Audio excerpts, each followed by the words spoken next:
Howdy campers. Today we're looking at the Mutable Instruments Clouds. Clouds is a texture synthesizer. I know what you just thought. You just thought, what is a texture synthesizer? Good question. Texture synthesizer is Mutable Instruments' name for a granular sampler which can do all manner of bonkers things to the audio that is currently held in its little buffer. So it's called a texture synthesizer because when we ask Mutable Instruments what they think, they like to think of this thing in terms of its function, what it's really good at. And what it is really good at is taking an input sample and kind of stretching it out at an almost atomic level to a point where a element of the sound, a very tiny slice of it, becomes like this sort of infinite texture, like this wall of sound, which can be harmonically related to the input signal. It's built out of the input signal. And so it's really good at making kind of ambient pads that complement the things that you stick into it.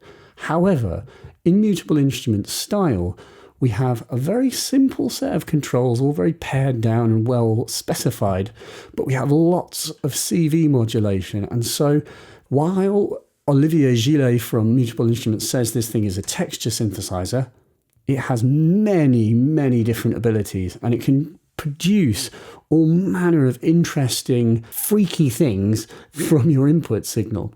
So let me show you how it works.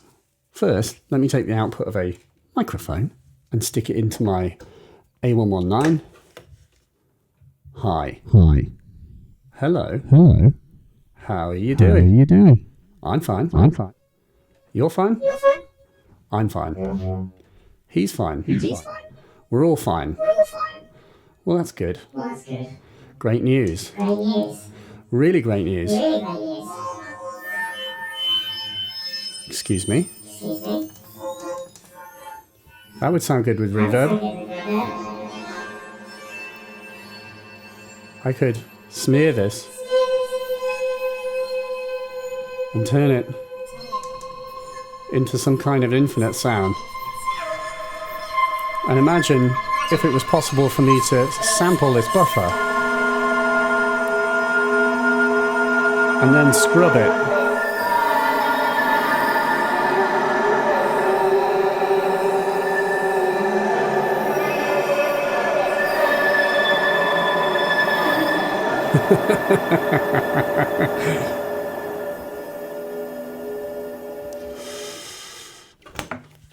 Sorry for scaring you there. That is a taste of the clouds. That audio is still in the buffer here. And if I make this a little less bonkers,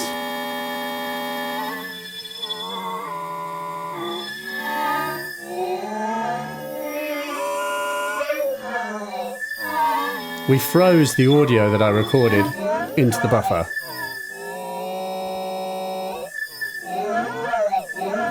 And we can scrub it. So let me explain it properly. When you put sound into this thing, it goes into an audio buffer. There's like an audio memory inside of this thing. It's always remembering the last second or two, or 8 in fact, depending on a quality setting that you adjust. And if I come up here and hold that button for a sec, see this goes red.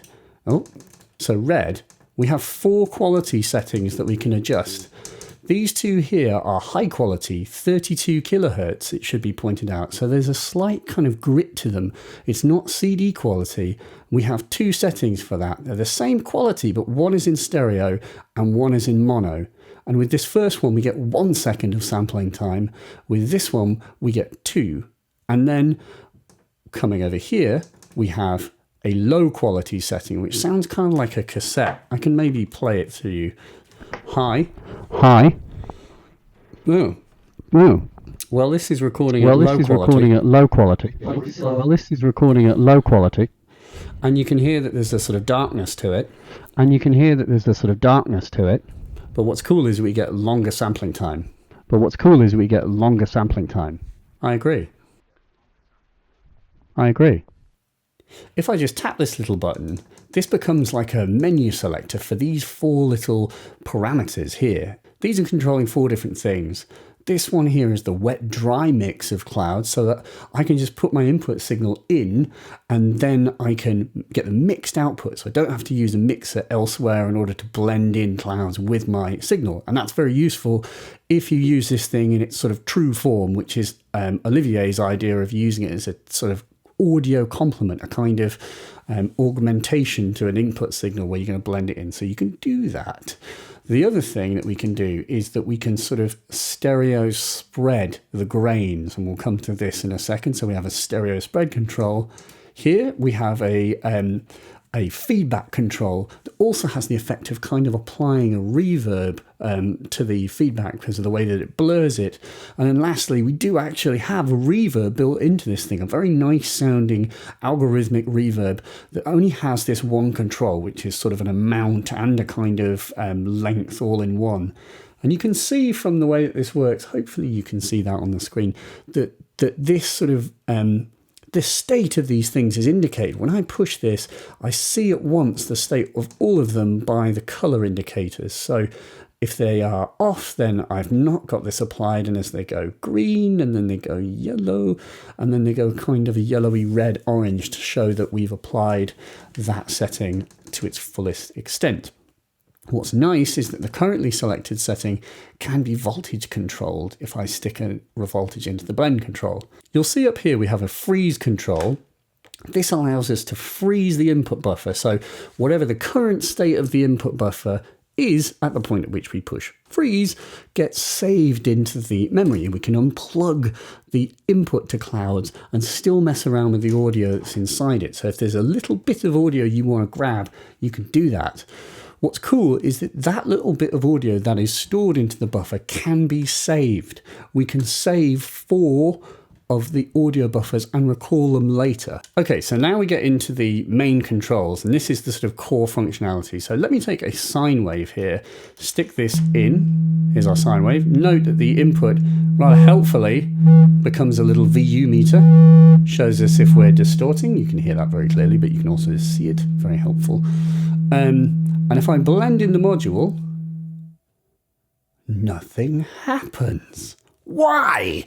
The answer is that we need to come down here into our density controls. So basically, to give you a very, very quick crash course in the granular synthesis concept, what Clouds actually does is it samples sound into its little audio buffer, again with the quality setting that we adjust here, and I'll put it onto like pro quality. And then what it does is it takes little slices of the sound, little grains, and feeds them into the output. Little sort of, literally little tiny samples get sampled from the input signal and sown in different ways. And this is where the density control comes in. So in its 12 o'clock position, it produces no grains. But as I start to do this,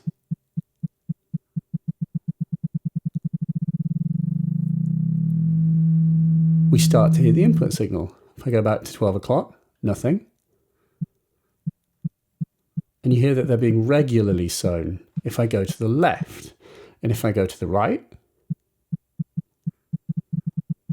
they're being randomly sown.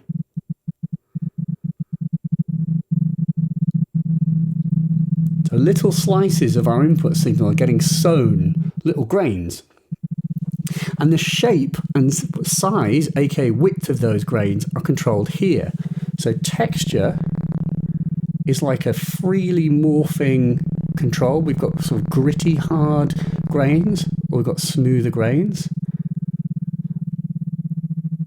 And then size.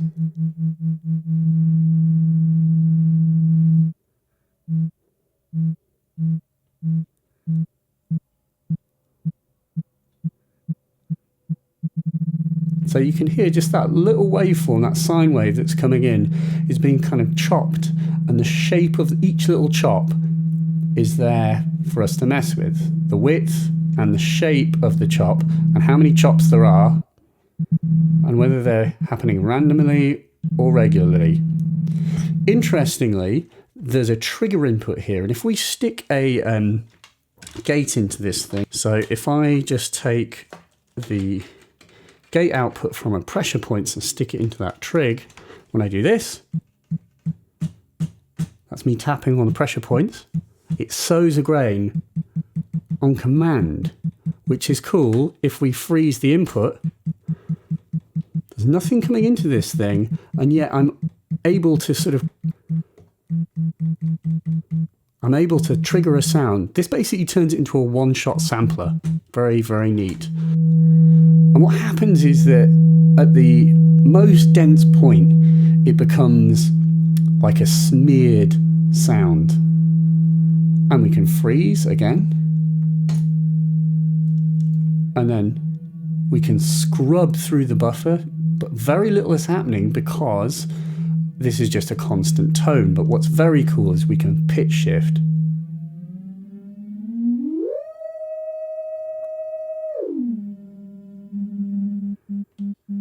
So we can pitch shift each grain.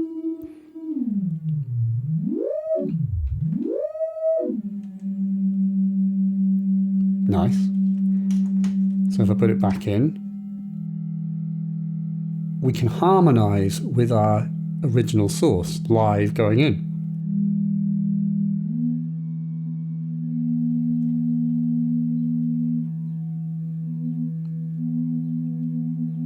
That sounds nice. One of the things that Olivier is very big on with this thing is randomly modulating the sound. That's the noise output from a Turing machine. So random noise turns that constant tone into a sort of interesting textural one. And then I can add stereo spread. And I can add reverb. Notice that there's a nice kind of catch-up mode to that control. So even though I've gone into a setting that's set with the knob here, if I twizzle this, it catches up.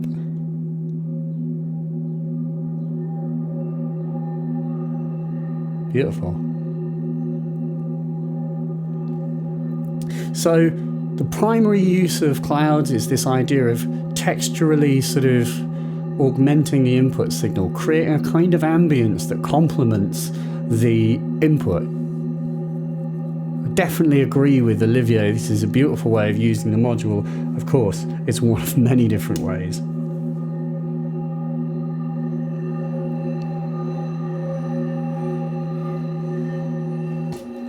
Excellent.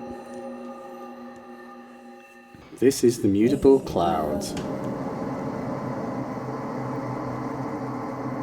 Of course, that sounds great with different sources as well. And if we take a LFO, we can scrub that input buffer. So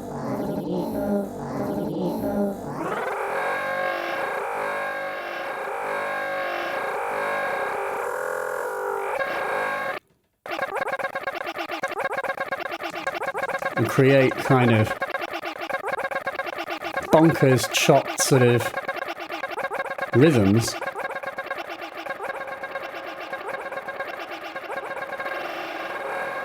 Always with the ability to sow so many seeds that we turn it into a kind of tone.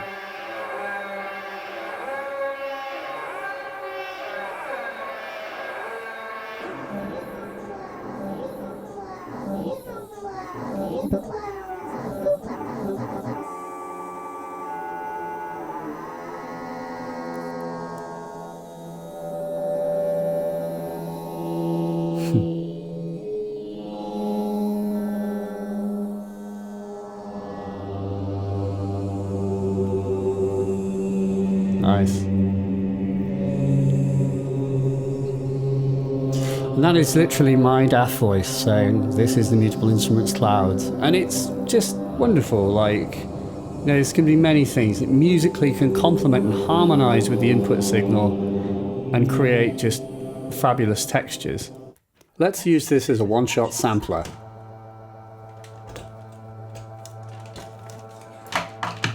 So what I'm going to do here is, having put some audio into the buffer and frozen it, I'm going to take the output of a IntelliJ Metropolis and I'm going to stick it in.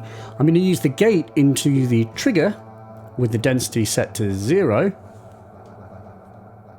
so that every time it receives a gate, it actually fires off a little grain, and I'm going to stick the pitch into the 1 volt per octave. And I'm going to take down that reverb.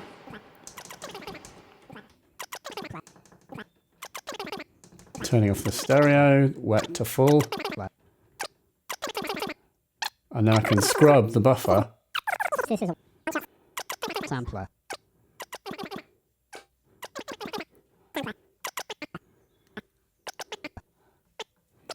So this is as short as it can go. Then let's stick a random voltage source into the position so that it's modulating the position.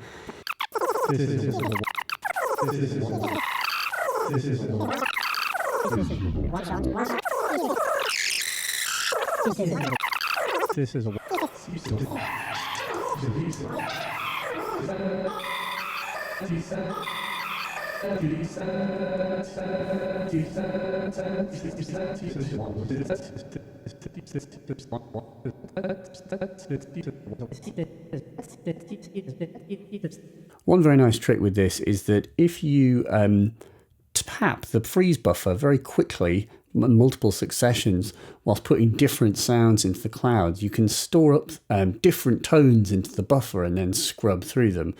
And with a bunch of different textures and tones and pitches in the buffer, you can adjust the loop position and kind of use this like a wavetable oscillator. So if I go da da da da,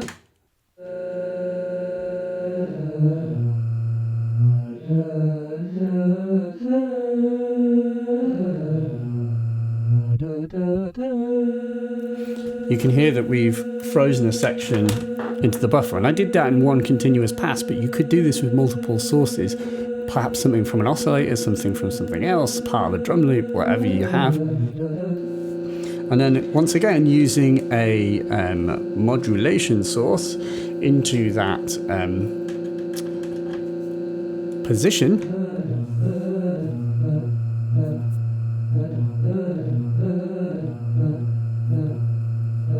we use this looping randomness to scrub the position, which has a kind of almost sequencer function when we do that. Of course, we can pitch shift the whole thing, and then we can start to use all those other controls and just make this into something huge and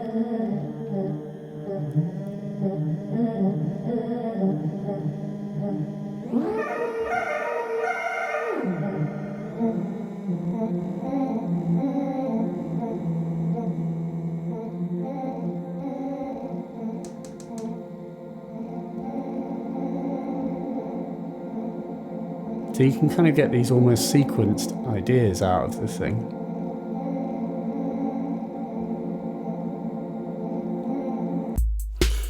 You might also expect that clouds is an excellent source for rhythmic modulation. It is. If you want, you can even automate the freezing of the buffer. There we go.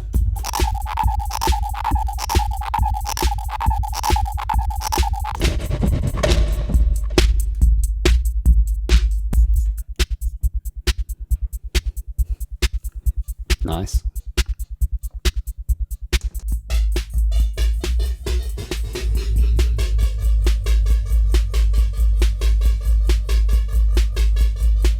Pretty bonkers.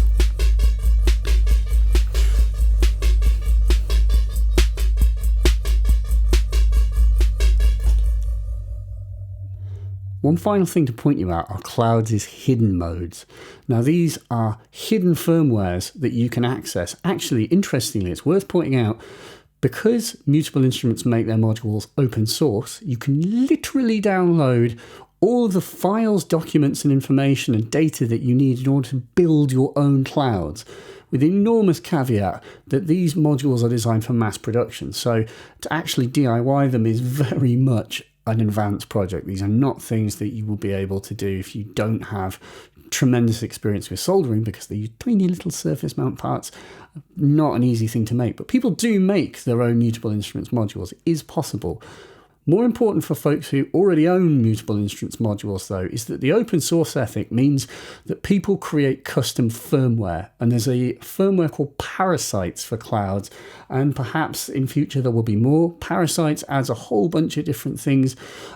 Much more advanced reverberator. There's obviously only a single control. It adds a bunch more controls and much more advanced functionality to that, as well as a ton of other things. A resonator, more complex editing, basically, so that you can go even deeper than the stock firmware that can go. However, there is some hidden stuff in the stock firmware, and we access this by holding down this button for 5 seconds. And when that happens, the color here changes to yellow. Oh, I lost it. Get it back. And basically we can flip between 4 different modes. The first one is the stock granular firmware. The second is a kind of more traditional pitch shifting and time stretching algorithm. So behaves less like the granular thing, perhaps behaves a little more like you might expect pitch shifters and time stretchers from things like Contact, old Akai samplers as well. This is what is partially inspired by that algorithm.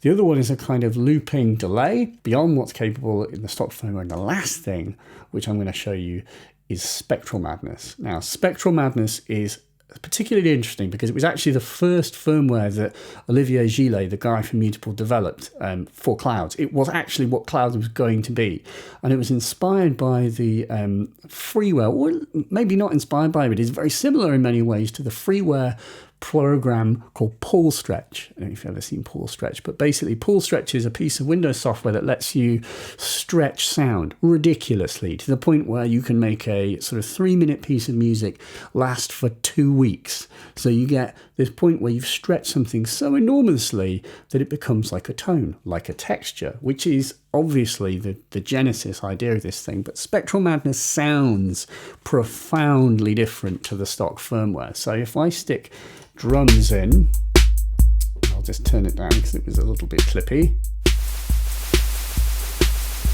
This is where I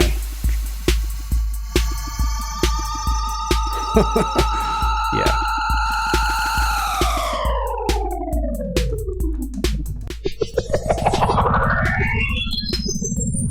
Spectral Madness sounds like some of the weirdest Aphex Twin tracks, I think.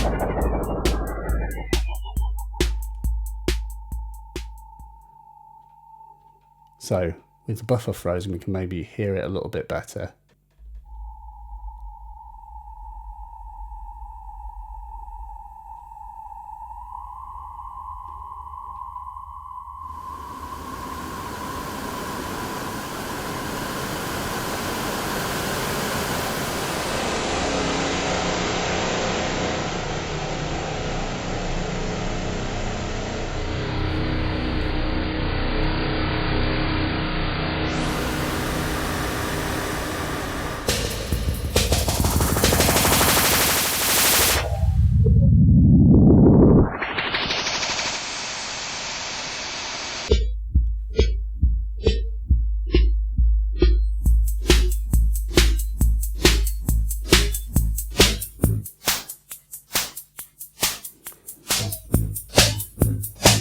Tonally, Spectral Madness is totally different to the stock firmware.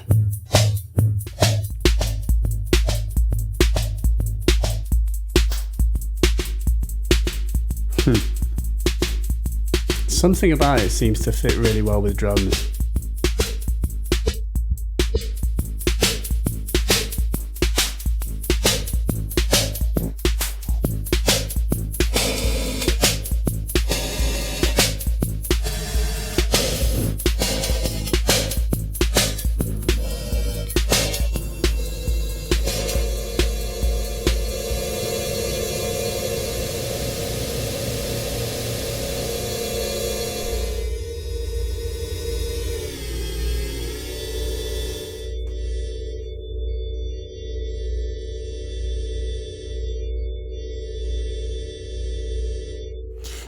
Let's just hear it on the old speech, which is probably going to be quite terrifying. It does sound strange. It does sound very strange. Very very, very, very, very peculiar. In any way, it couldn't be said to be very weird. Not normal by any stretch of Imagination. Clouds. It's very important to point out that what you've heard is only just the tiniest of possibilities with this thing. Because it's a sampler, obviously, its inputs are as infinite as any sound source that you can create. Anything you put into it is going to give you a different result. And obviously, there's so many different ways to bend it. And there's many things that we haven't had a chance to look at. So, Clouds is the most kind of, what's the word? Chance a module I've ever played with, because you can be messing around for ages with something in mind, and then suddenly it'll do something completely unexpected because you put some voltage in here, or you turn something, because all these settings interact in many different ways, and it will really blow you away, and it will do something totally bizarre that you couldn't have possibly planned. So it's the tip of the iceberg. It's probably one of the most frighteningly deep modules that I've had a chance to play with. And it looks very simple from the front panel. I want to leave you with some words from the chap who made this thing, which I think sum it up very well. Clouds rewards the freezing, fragmentation and dissolution of the unexpected instant, rather than the careful planning of what very well might not come. Which is another way of saying, experiment and have fun. Thanks.